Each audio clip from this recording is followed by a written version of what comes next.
Hello my dear students, आज हम लोगों को AIEEE 2009 या जेई मेंस जिसे बोलते हैं, पहले जेई मेंस नहीं होता था, ये क्वेश्चन हमें सॉल्व करना है। बोल रहा है इसका रेसिस्टेंस दोनों का सेम है और रेसिस्टिविटी भी सेम है। टेम्परेचर कोफिशिएंट अल्फा 1 है, अल्फा 2 है और इसको पहली बार सीरीज में जोड़ा गया है, देन इसको पैरेलल में जोड़ा गया है।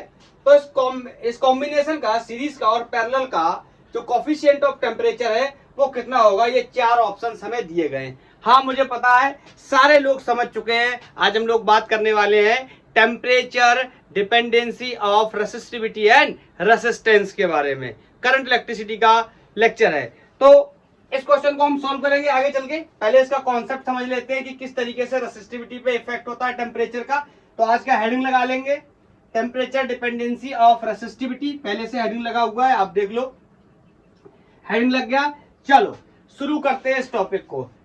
आपको पता है रेसिस्टिविटी हम लोग ड्राइव कर चुके हैं। रेसिस्टिविटी की वैल्यू क्या होती है, बोलो? M upon n e square tau average, ये होती है रेसिस्टिविटी की वैल्यू।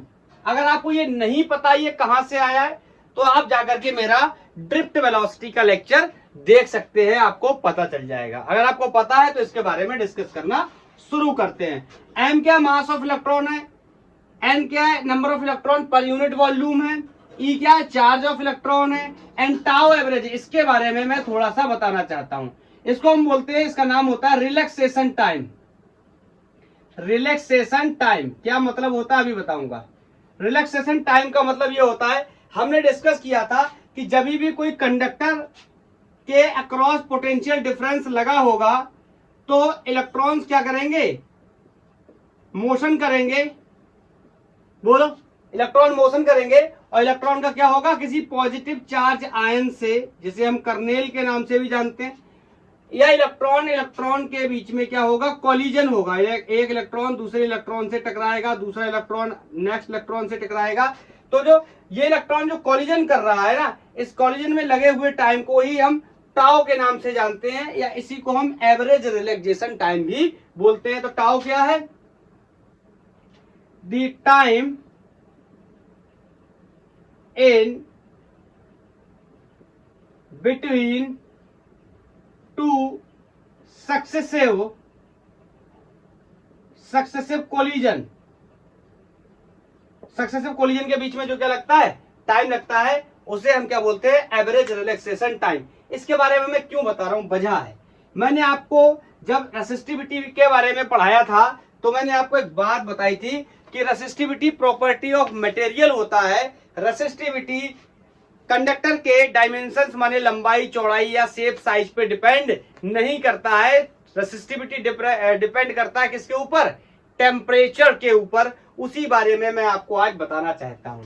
बताओ, एग्जांपल के लिए मैं टेम्परेचर किसी कंडक्टर का क्या कर रहा हूं, इंक्रीज कर रहा हूं, कुछ ना कुछ तो करना पड़ेगा। तो देखते हैं, ऑन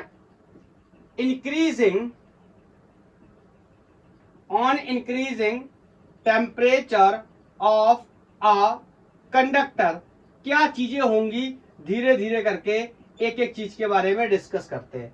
बताओ, जब टेम्परेचर इंक्रीज करूंगा, यहां पे मैं बना देता हूं, जब टेम्परेचर को क्या करूंगा, इंक्रीज करूंगा, तो ये जो इलेक्ट्रॉन्स हैं, इन इलेक्ट्रॉन्स की जो वेलोसिटी है वो क्या होगी, बढ़ जाएगी। मतलब इलेक्ट्रॉनों की जो वेलोसिटी है उसे हम किस नाम से जानते हैं, ड्रिफ्ट वेलोसिटी के नाम से। प्रीवियस लेक्चर्स में हम लोग कंप्लीट कर चुके हैं, अगर आपको नहीं पता तो आप यूट्यूब पे टाइप कर सकते हैं drift velocity by Gangwar physics. Okay, तो ड्रिफ्ट वेलोसिटी क्या हो जाएगी, इंक्रीज हो जाएगी। तो सबसे पहला factor, on increasing the temperature drift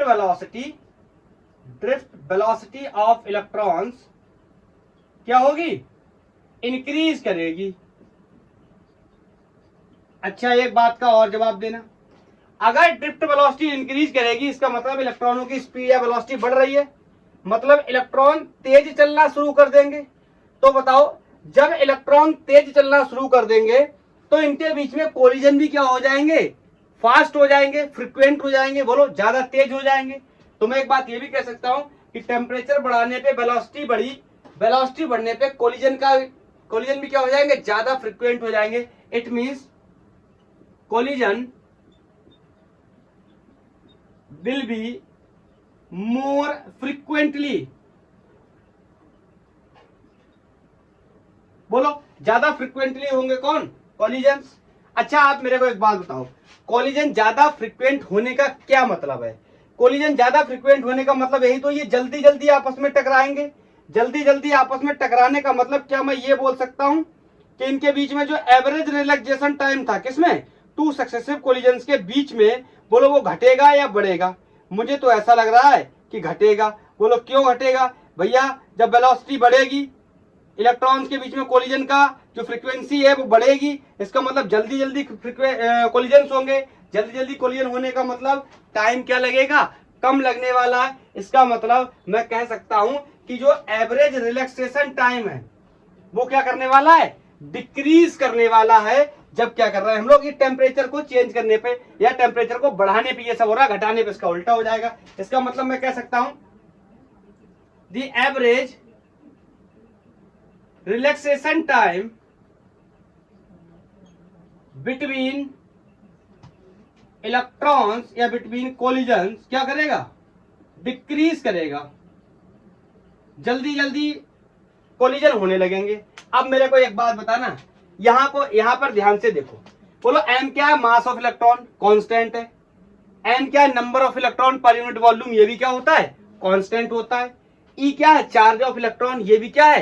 constant होता है, -1.6 इंटू 10⁻⁻⁹। बोलो टाउ क्या है? Average relaxation time. तो मैं सिंपली बोल सकता हूं कि मैं बोल सकता हूं कि जो रेसिस्टिविटी है ये इनवर्सली प्रोपोर्शनल है किसके? एवरेज रिलैक्सेशन टाइम के। तो मैं आपसे कहूं अगर टाइम बढ़ता है मतलब टाउ की वैल्यू बढ़ती है तो रेसिस्टिविटी की वैल्यू क्या होगी? कम होगी। यही बात मैं यहां बताने की कोशिश कर रहा हूं कि एवरेज रिलैक्सेशन टाइम की वैल्यू क्या हुई है? डिक्रीज हुई है। मतलब अगर एवरेज रिलैक्सेशन टाइम की वैल्यू डिक्रीज होगी तो रेसिस्टिविटी की वैल्यू क्या होगी? बढ़ेगी, क्योंकि ये क्या है? इनवर्सली प्रोपोर्शनल है। इसका मतलब रेसिस्टिविटी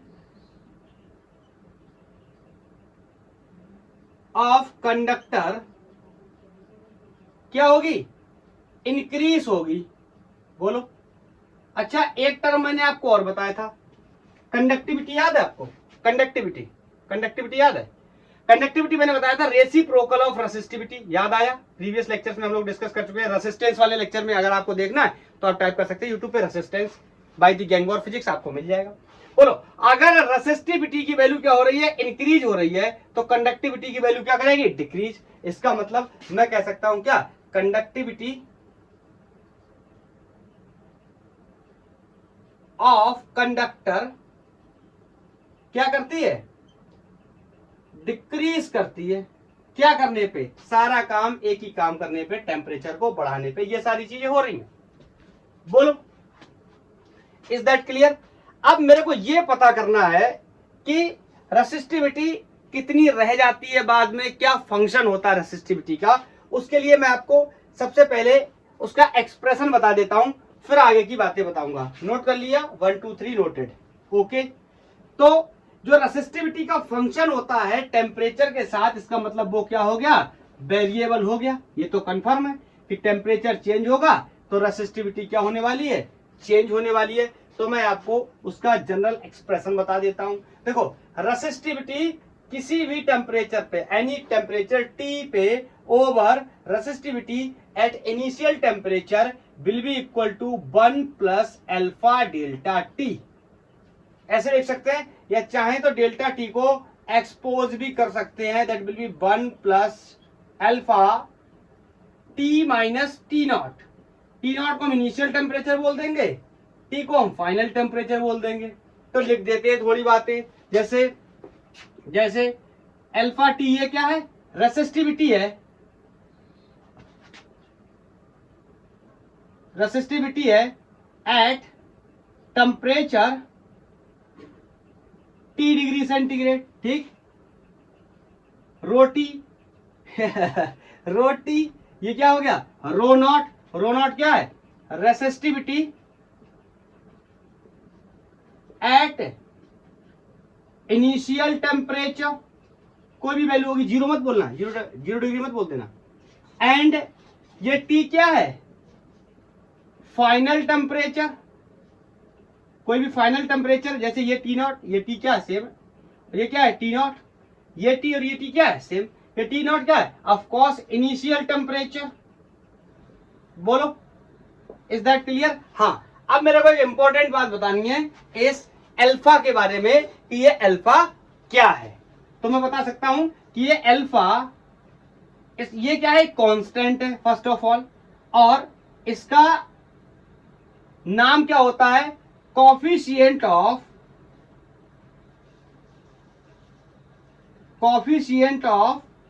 टेम्परेचर, इसको हम बोलते हैं क्या कोफिशिएंट ऑफ टेम्परेचर। ठीक है, और इसके यूनिट वगैरह की बात कर लें, यूनिट कितना होता है इसका, तो बोलो यूनिट निकालना मेरे लिए बहुत ही आसान है। ये रेसिस्टिविटी, ये भी रेसिस्टिविटी, यूनिट कैंसिल आउट, ये वन कोई कांस्टेंट नंबर, इसका कोई यूनिट नहीं होगा, तो इसका मतलब है alpha delta T is equal to constant, मतलब alpha is inversely proportional to temperature. Is that clear. अरे ये मर गए, यूनिट की बात कर रहा हूं, ये कांस्टेंट है, इसकी कोई यूनिट नहीं होगी। ये डिफरेंस इन टेम्परेचर को मैंने लिख लिया तो ये अपॉन में चला गया, इसका मतलब इसका यूनिट क्या हो गया पर डिग्री सेंटीग्रेड, या इसको ऐसे भी लिखते हैं पर डिग्री सेंटीग्रेड। बोलो ये बातें क्लियर।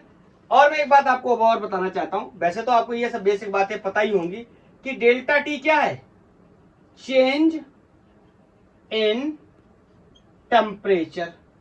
ये जितनी भी कहानी है रेसिस्टिविटी की, मतलब अगर किसी कंडक्टर का टेम्परेचर 10 डिग्री है तो उसकी रेसिस्टिविटी समथिंग है, फिर उसका टेम्परेचर 20 डिग्री हो गया, 50 डिग्री हो गया, 100 डिग्री हो गया, तो उसकी रेसिस्टिविटी कितनी होगी, ये सब हमें डिस्कस करना है। इंपॉर्टेंटली ध्यान रखना चाहिए कि ये जो कॉन्सेप्ट है टेम्परेचर डिपेंडेंसी ऑफ रेसिस्टेंस या टेम्परेचर डिपेंडेंसी ऑफ रेसिस्टिविटी, ये तभी काम करेगा, ये डेल्टा टी जो चेंज इन टेम्परेचर है ये बहुत ज्यादा बड़ा नहीं होना चाहिए। मेरी बात को समझ पाए कि नहीं। इसका मतलब मैं कह सकता हूं कि delta T should be, very important condition, JEE Mains में सवाल पूछा गया है, should be less than initial temperature. मतलब जो चेंज इन टेम्परेचर है वो छोटा होना चाहिए। ऐसा नहीं होना चाहिए कि एक बार 1 डिग्री टेम्परेचर पे हमने रेसिस्टिविटी निकाली, फिर हमसे कह रहा है 10,000 डिग्री सेंटीग्रेड पे निकालो या 2000 डिग्री सेंटीग्रेड पे निकालो, तो वहां पर ये एक्सप्रेशन काम नहीं कर पाएगा। Is that clear. क्योंकि डिफरेंस क्या होना चाहिए, बहुत ही छोटा होना चाहिए, डिफरेंस बहुत बड़ा नहीं होना चाहिए। आई थिंक मैंने उल्टा बोल दिया, ऐसा नहीं होना चाहिए कि एक टेम्परेचर 100 केल्विन है, दूसरा 1000 या 50,000 केल्विन है, तो डिफरेंस हमेशा क्या होना चाहिए, छोटा, ज्यादा बड़ा डिफरेंस नहीं होना चाहिए। मैंने सही बोला था पहले केस में भी। Is that clear. Assertion reason में ये क्वेश्चन पूछा गया है, मैं आपको वही सवाल होमवर्क में भी देने वाला हूं, तो यहां से आप ध्यान रखेंगे इस बात को। क्लियर। अब आप मेरे को बताओ कि ये सारी चीजें क्लियर है, ये फॉर्मूला आप याद कर लो, ठीक है। अब मैं आपसे एक सवाल पूछना चाहता हूं कि रेसिस्टिविटी तो क्लियर हो गई, बोलो इसका ग्राफ और बना लेते हैं, फिर आगे डिस्कस करेंगे। बोलो, तो मैं ग्राफ बनाने जा रहा हूं, ये रेसिस्टिविटी वर्सेस टेम्परेचर ग्राफ है, टेम्परेचर वर्सेस रेसिस्टिविटी। इस ग्राफ का बहुत ज्यादा एक्सप्लेनेशन हम नहीं दे सकते, नहीं तो हमें बहुत पढ़ाना पड़ेगा, जो कि आपके कोई काम का नहीं होगा। तो इसलिए मैं आपको बताता हूं सिंपली, ये इस तरीके का ग्राफ होता है फॉर नॉर्मल मेटल्स या नॉर्मल कंडक्टर्स के लिए, इस तरीके का ग्राफ बनता है। अगर दूसरा ग्राफ मैं बनाऊं फिर से रेसिस्टिविटी का वर्सेस टेम्परेचर का, तो ये अगर इस तरीके का ग्राफ है, इसका मतलब this is for super conductors. मतलब यहां पर देखने को हमें मिल रहा है कि जो रेसिस्टिविटी है वो किस तरीके से वेरी कर रही है टेम्परेचर के साथ। यहां पे देखो ऑफ कोर्स इर्रेगुलर वेरिएबल है, वेरिएशन है। अगर इस तरीके का वेरिएशन होता तो रेगुलर होता, मतलब कांस्टेंट स्लोप होता, स्लोप कांस्टेंट नहीं है, इसका मतलब रेसिस्टिविटी क्या कर रही है, एबनॉर्मल तरीके से या डिफरेंट तरीके से वेरी कर रही है। यहाँ कॉन्सेप्ट बिल्कुल अंतर है। पहले देखो यहाँ रेसिस्टिविटी है ही नहीं, जीरो रेसिस्टिविटी चल रही है या कांस्टेंट रेसिस्टिविटी चल रही है, फिर अचानक से कांस्टेंट रेसिस्टिविटी क्या कर गई, जंप कर गई। किसके लिए, सुपर कंडक्टर्स के लिए। इतना एक्सप्लेनेशन काफी है, आप इन ग्राफ्स को बना लो, नोट्स में डाल लो, एक दो बार देख लेना एग्जाम वगैरह से पहले। Is that clear? अब मैं नेक्स्ट क्वेश्चन आपसे पूछना चाहता हूं, क्या रेसिस्टिविटी चेंज हुई है तो रेसिस्टेंस चेंज नहीं होगा? आप कहोगे सर बिल्कुल होगा, ये बात मुझे पहले से पता है। मैं कहूंगा कैसे? आप बोलोगे sir R equal to rho L upon, ये मैं पढ़ाई कर चुका हूं। बोलो, अगर रेसिस्टिविटी चेंज होगी तो रेसिस्टेंस भी चेंज हो जाएगा, और मैंने आपको बता भी रखा, नहीं बताया है तो आप आज इस बात को याद कर लो। बोलो रेसिस्टेंस क्या होता है? रेसिस्टेंस के बारे में मैं दो तीन बातें बता देता हूं। रेसिस्टेंस प्रॉपर्टी ऑफ मटेरियल पे डिपेंड करता है। बोलो, प्रॉपर्टी ऑफ मटेरियल पे डिपेंड करता है। इसके साथ साथ रेसिस्टेंस डायमेंशन ऑफ कंडक्टर पर भी डिपेंड करता है। बोलो, अगर मटेरियल पे डिपेंड करता है इसका मतलब टेम्परेचर पर भी डिपेंड करता है। कौन? Resistance also depends on temperature. कैसे? थोड़ा सा बताता हूं, ध्यान से सुनना।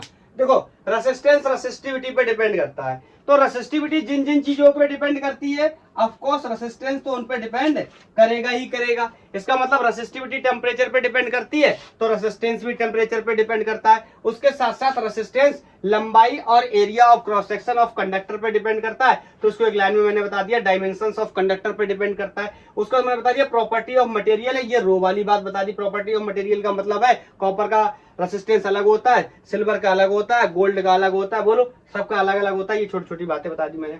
अब मैं आपको ये हटा रहा हूं, अब मैं आपको एक बात बताना चाहता हूं कि रेसिस्टेंस किस तरीके से चेंज करता है ऑन चेंजिंग द टेम्परेचर। तो देखना, सुनना, अगर मैंने टेम्परेचर बढ़ाया, बोलो, और आपको पता है कि मैं जो टेम्परेचर का चेंज है वो ज्यादा बड़ा नहीं ले रहा हूं। टेम्परेचर का चेंज क्या होना चाहिए? छोटा होना चाहिए। मतलब टेम्परेचर का चेंज बहुत बड़ा नहीं होना चाहिए, ये बात मैं आपको पहले बता चुका हूं। इसका मतलब मैं कह सकता हूं कि क्या ऑन चेंजिंग या एज टेम्परेचर चेंजेस, बोलो, एज टेम्परेचर चेंजेस, टेम्परेचर क्या हो रहा है? बोलो, चेंज हो रहा है, तो ये लेंथ और एरिया भी चेंज होंगे। बोलो, then length and area of conductor, बोलो क्या करते हैं? ऑल्सो चेंजेस, ये भी चेंज होते हैं। लेकिन क्या है, हमें पता है जो चेंज इन टेम्परेचर है वो क्या है? काफी छोटा है, हमारी रेंज में है, तो इसकी वजह से जो लेंथ और एरिया में चेंज होता है हम उसको कंसीडर नहीं करते, क्योंकि चेंज क्या होता है? काफी स्मॉल होता है। बोलो, कंडक्टर्स आर ऑल्सो चेंजेस। बोलो क्या लिखा है? Length and area of conductor also changes, but लिख दूं क्या? This change is very small, बहुत ही छोटा है। दैट्स वाई हम क्या कर देते हैं? That's why we ignore change in length and area. तो एरिया और लेंथ में चेंज होगा तो उसको क्या कर देंगे? इग्नोर कर देंगे। इसका मतलब resistance is directly proportional to resistivity. इस स्टेटमेंट के बाद ये बात निकल के आई, तो वेरी क्लियर है, जैसे रेसिस्टिविटी चेंज होता था वैसे ही रेसिस्टेंस चेंज हो जाएगा। तो मैं कह सकता हूं क्या? Resistance at T degree centigrade या final temperature upon resistance at initial temperature will be equal to 1 plus alpha delta T. बोलो, या डेल्टा टी को मैं चाहूं एक्सपेंड करना थोड़ा और, तो मैं लिख सकता हूं 1 plus alpha T final minus T initial T not, या आप T1 T2 भी लिख सकते हैं, इससे कोई फर्क नहीं पड़ता। बस हमें याद रखना है कि टी क्या है? फाइनल टेम्परेचर, और टी नॉट क्या है? Initial temperature. बोलो, तो क्या इन सब चीजों के बारे में बताऊं? जल्दी जल्दी बता देता हूं। बोलो, आर टी क्या है? Resistance at T degree centigrade कोई जनरल टेम्परेचर, आर नॉट क्या है, resistance at initial temperature. Is that clear? और फिर से वही बात, अल्फा क्या है, कांस्टेंट है, बोलो, नाम टेम्परेचर कॉफिशिएंट है, बोलो, क्लियर? और यूनिट भी हमें पता है। तो हमने इन सब चीजों के बारे में बात कर ली कि रेसिस्टेंस और रेसिस्टिविटी कैसे डिपेंड करते हैं टेम्परेचर के ऊपर। बोलो, आई थिंक कॉन्सेप्ट क्लियर है, चेंज ज्यादा बड़ा नहीं होना चाहिए। इस एक्सप्रेशंस को आपने क्या करना है, दिमाग में रखना है। इन्हीं की हेल्प से आज का लेक्चर हम कंप्लीट करेंगे, क्वेश्चंस को सॉल्व करके। कुछ 2-3 क्वेश्चंस लगा लेते हैं, 2-4, और उसके बाद में एक क्वेश्चन मैं आपको होमवर्क में दे दूंगा, उसका आंसर आप मुझे बता देना, और इस लेक्चर को हम लोग क्या कर देंगे, क्लोज कर देंगे। तो कैसे करेंगे हम इन टॉपिक्स पे बेस्ड क्वेश्चन? मैं कुछ क्वेश्चंस ले लेता हूं। बोल रहा है कि resistance of a bulb filament 100 ohm is at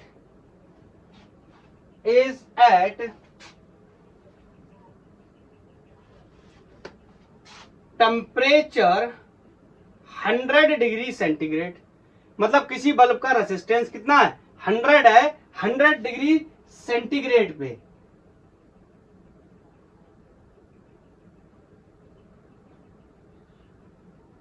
बोलो, क्लियर?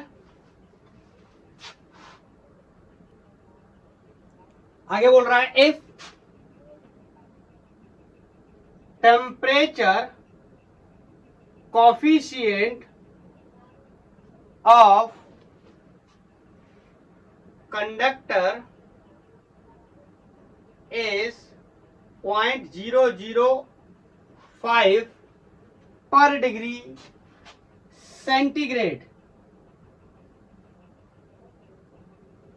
ठीक है, पर डिग्री सेंटीग्रेड। अब क्या करना है, दूसरा कोई रेसिस्टेंस दे रहा है, उसका टेम्परेचर पूछ रहा है मेरे से। कह रहा है कि if the resistance will becomes, if resistance becomes 200 ohm, then find temperature. करो, मैं 4 ऑप्शन लिखता हूं, तब तक आप कर भी लोगे। बोलो, 200 डिग्री सेंटीग्रेड, 300 डिग्री सेंटीग्रेड,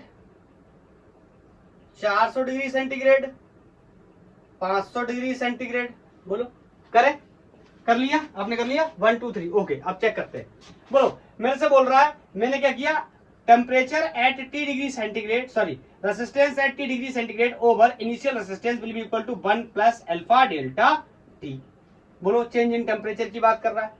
तो मेरे से कह रहा है final resistance at final temperature. बोलो, फाइनल रेसिस्टेंस कितना हो गया, 200। बोलो, इनिशियल रेसिस्टेंस कितना है, 100, will be equal to 1 plus alpha की वैल्यू मेरे को दे रहा है 0.005 इंटू चेंज इन टेम्परेचर। बोलो, फाइनल टेम्परेचर मेरे को निकालना है, तो T माइनस इनिशियल टेम्परेचर कितना दे रखा है क्वेश्चन में, 100। आप चेक कर लो, ये 100 दे रखा है, तो यहां से हम वैल्यू को फाइंड आउट कर लेंगे। बोलो, यहां से कितना आ गया, 2। ऐसे सॉल्व किया करो इसको, ये 2 आ गया, इधर कितना बचा, 1 प्लस 0.005 इंटू टी माइनस 100। बोलो, ये इधर जाएगा, कितना बचेगा, 1। बोलो, अरे ये 2 इधर जाएगा तो 1 बचेगा, ये हो गया 1 अपॉन 0.005 टी माइनस 100।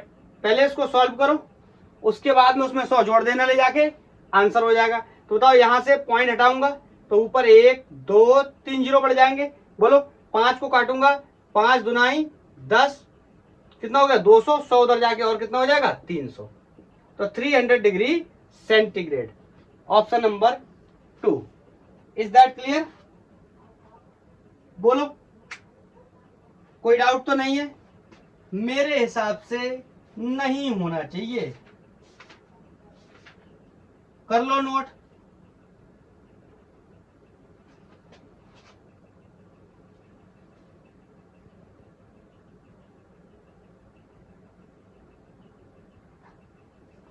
कैलकुलेशन में कुछ गड़बड़ी हुई है क्या?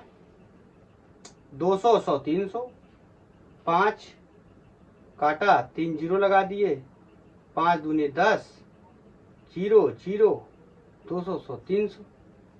कोई डेटा में एरर तो नहीं है?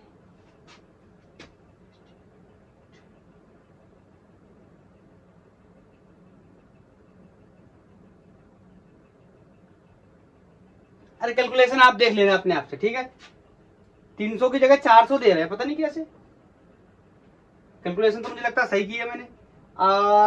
टेम्परेचर कितना है? Final temperature, final resistance 200 okay, और इनिशियल रेसिस्टेंस कितना है? 100 ओके। 1 प्लस अल्फा की वैल्यू 0.005 दैट ओके। और उसके बाद टेम्परेचर मुझे फाइनल बताना है, दैट्स ओके। इनिशियल टेम्परेचर मुझे पता है कितना, 100। यहाँ सॉल्व किया, कितना हो गया 2, यहाँ 1, यहाँ ये फंक्शन आ गया, ये उधर गया, ये कितना बचा 1, और ये इसको डिवाइड लगा दिया।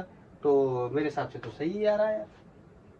चलो ठीक है, ये कैलकुलेशन वगैरह तुम्हारे काम है, चेक कर लेना, ठीक है। नेक्स्ट कह रहा है वायर है जिसका रेसिस्टेंस हमें दिया है। तो next is if a wire has resistance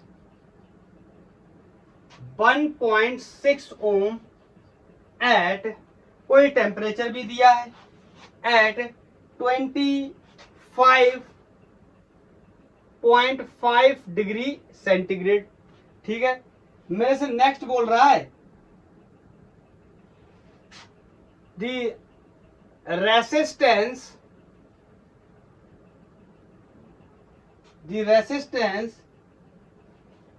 कितना हो जाता है? The resistance 2.5 ohm at 100 degree centigrade, then find the value of temperature coefficient. Temperature coefficient की वैल्यू बताओ। तब तक मैं क्या करूंगा, जब तक मैं ऑप्शंस को नोट करूंगा तब तक आप मेरे को आंसर बता दोगे। बोलो, आप सॉल्व करो। पहला option is 5.55 into 10 to the power 11 minus का पर डिग्री सेंटीग्रेड। बोलो, -11 नहीं, -3 है, ठीक है। ऑप्शन बी है 7.55 इंटू 10 टू दी पावर -3 पर डिग्री सेंटीग्रेड। ऑप्शन सी है 11.75 इंटू 10 टू दी पावर -2 पर degree centigrade. And option D है 15.5 इंटू 10 टू दी पावर -3 पर डिग्री सेंटीग्रेड। सही है, ऑप्शन काफी दूर दूर है, थोड़ा सा जुगाड़ लगाकर भी काम हो जाएगा। चलो सॉल्व करते हैं। आई थिंक आपने कर लिया होगा। तो बोलो, final temperature at final resistance at final temperature upon resistance at initial temperature will be equal to 1 plus alpha delta T. बोलो, तो मेरे को final resistance is given and that is 2.5 ohm. Initial resistance is also given, that is 1.6 ohm equal to 1 plus alpha मेरे को बताना है। दो अलग अलग टेम्परेचर दे रखे हैं, ये 25.5 है और ये 100 है, तो मैं यहाँ पे डायरेक्ट डिफरेंस लिख देता हूँ। बोलो, 100 में से 25.5 जाएंगे तो बताओ कितने बचेंगे? सर मुझे घटाना नहीं आता। कोई बात नहीं, ऐसे कर लेते हैं भाई। बोलो,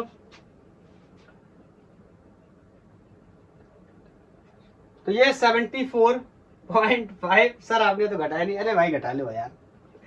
बोलो, अब इसको सॉल्व करेंगे और सॉल्व करने के बाद आंसर क्या कर लेंगे, मैच करा लेंगे। और आपका आंसर कौन सा आता है आप मेरे को ये बात बताओगे या मैं आपको ये बात बता दूं? सर मन तो मेरा बिल्कुल भी नहीं कर रहा बताने का, अगर आप ही बता दो तो बहुत अच्छा होगा, मजा आ जाएगा मजा। नहीं तो सर हमें तो मजबूरन बस करना ही करना है। कोई बात नहीं, तो मैं ही बता देता हूं।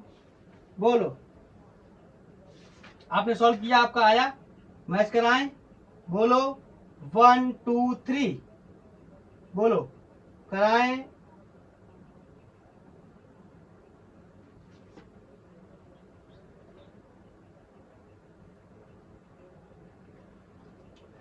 तो हमारा ऑप्शन मैच कर जाएगा बी।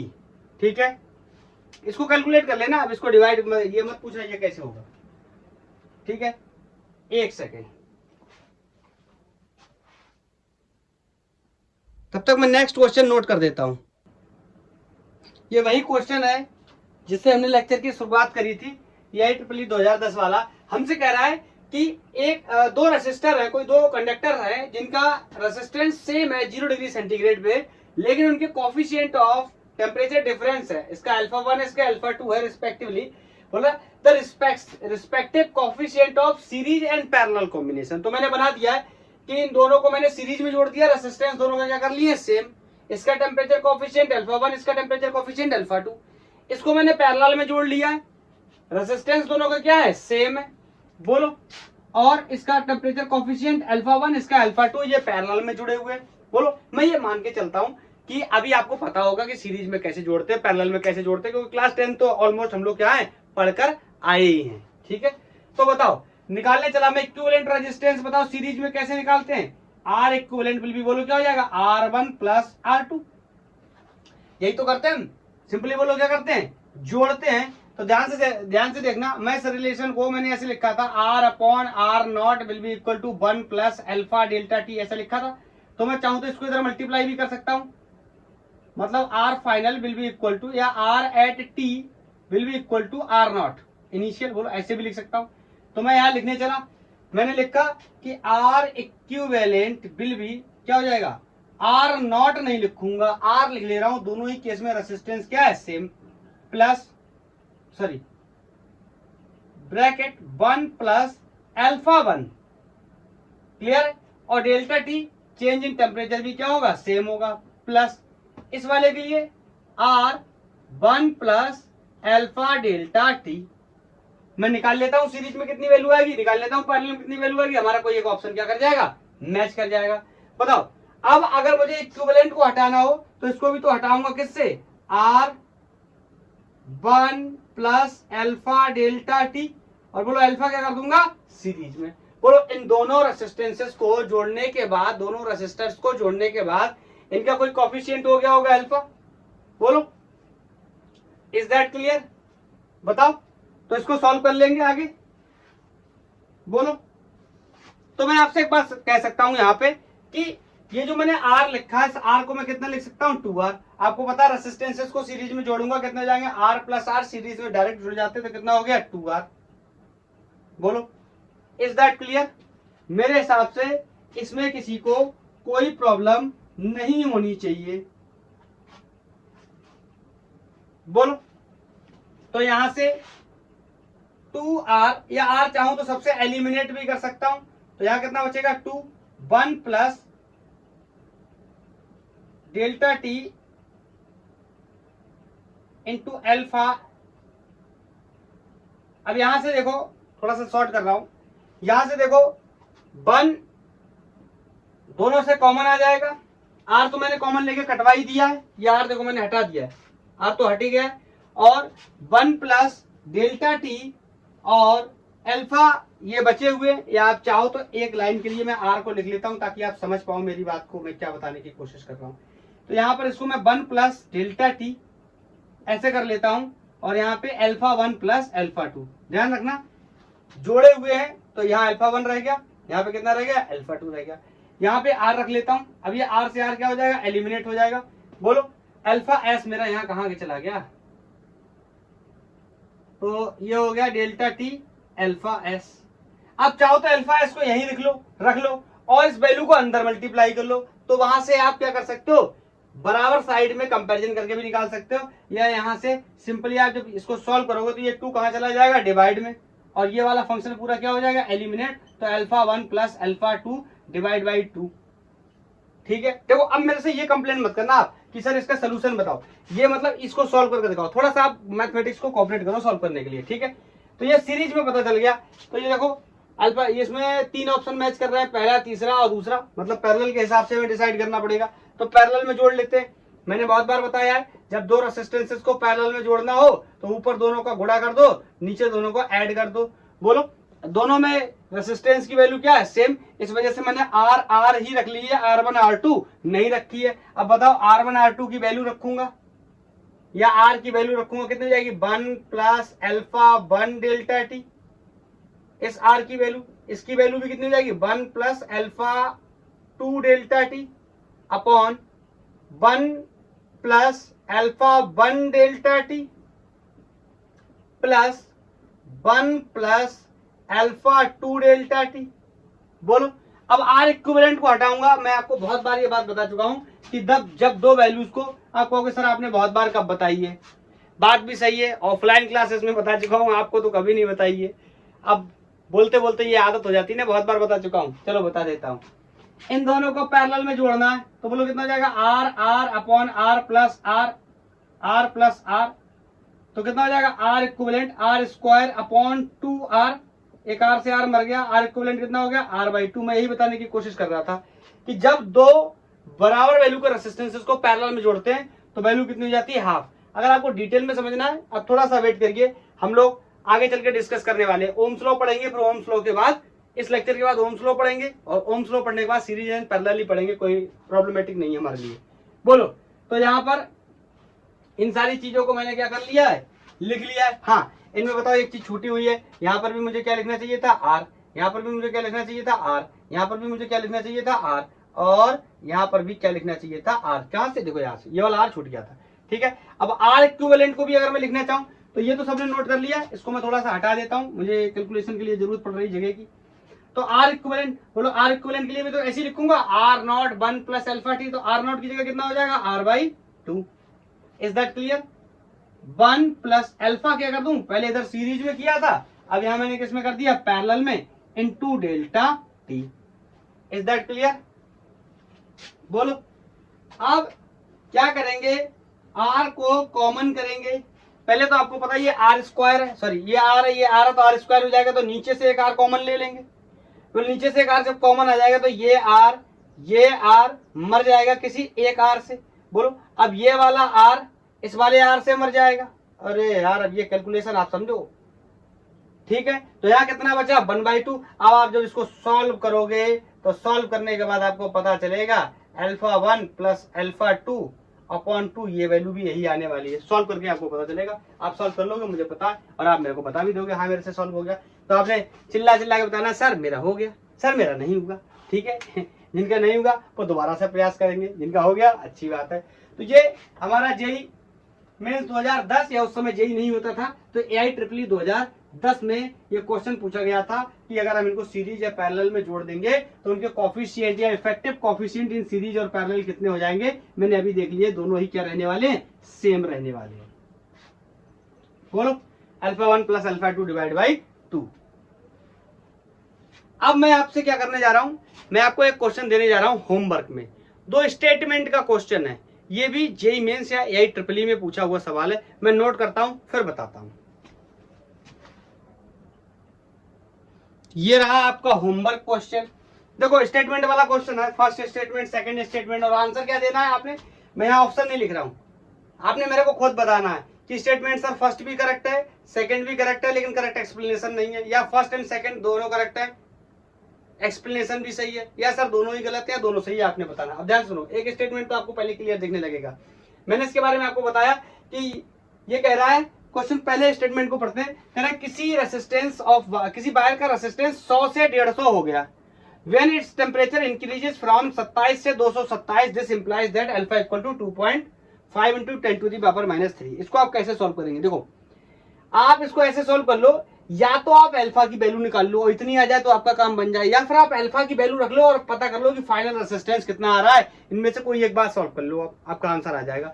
मतलब आप लगाओ R upon R initial will be equal to 1 plus alpha delta T. Delta T को आप यूज कर लो, कितना, 227 माइनस 27।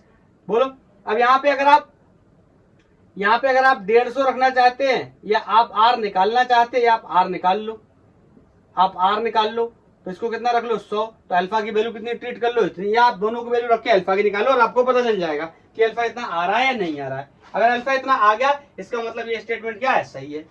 बोलो, और ये बात तो सही है क्या, कि ये तो रिलेशन होता है is valid only when the change in temperature is very small, मैंने आपको पहले बताया था ये बात। और यहाँ पे डेल्टा जो चेंज इन रेसिस्टेंस है वो दिखा रहा है कि ये इनिशियल रेसिस्टेंस है क्या होना चाहिए, बहुत छोटा। ऑफ कोर्स हमें क्लियर पता है, हमने कई बार ऐसा चेक भी किया हुआ है, आप देख सकते हो। ठीक है, दूसरी बात, अगर ये भी सही आ गया तो एक्सप्लेनेशन भी करेक्ट हो जाएगा। अगर ये गलत आ गया इन दोनों में से कोई, तो हमारा वही ऑप्शन सही हो जाएगा कि पहला सही है दूसरा सही है, या पहला गलत है दूसरा गलत है। ठीक है, तो आपने इस क्वेश्चन का सवाल मेरे को होमवर्क में देना है। आज के लिए इतना ही, थैंक यू, धन्यवाद। पढ़ाई करते रहिए, ऑफ कोर्स आपका कोई सजेशन है तो आप मुझे बता सकते हैं।